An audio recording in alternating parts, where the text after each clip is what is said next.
The petrodollar is actually a device invented by Kissinger and Nixon. The standard of living of all Americans can be traced back to here, the vast oil-rich deserts of Saudi Arabia. In the early 70s, after the Arab crisis happened with the oil embargoes, OPEC basically tripled the price of oil to the Western world. And at that time, America realized that they were vulnerable because they were importing about 70% of all the oil they consumed. To secure a reliable foreign source of oil, U.S. President Richard Nixon sent his Secretary of State and National Security Advisor Henry Kissinger to Saudi Arabia for a secret meeting. The result was a pact that still stands to this day. If Saudi Arabia, which at the time was the world's largest producer of oil, would sell the oil in US dollars, America would defend Saudi Arabia and make sure the House Assad would stay in power. As a direct result of this US-Saudi agreement, all other oil-producing nations also adopted the dollar as the de facto medium of exchange.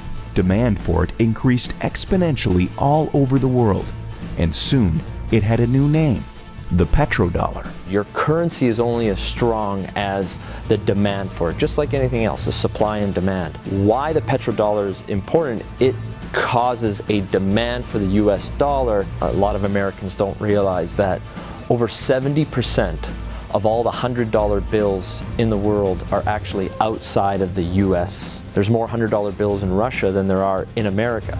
This stockpile of US dollars in countries around the world is because oil is bought and sold using the greenback.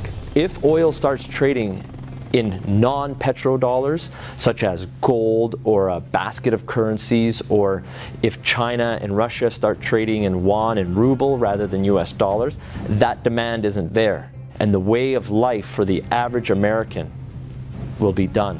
It will be worse than the Great Depression. To date, anyone who's potentially threatened the status of the petrodollar hasn't fared well. Libyan strongman Muammar Gaddafi publicly pushed for a Pan-African gold-backed currency that he would trade for Libya's oil. He was killed during a US-backed revolution in 2011. And just a few short years before, Iraqi dictator Saddam Hussein advocated selling oil for euros.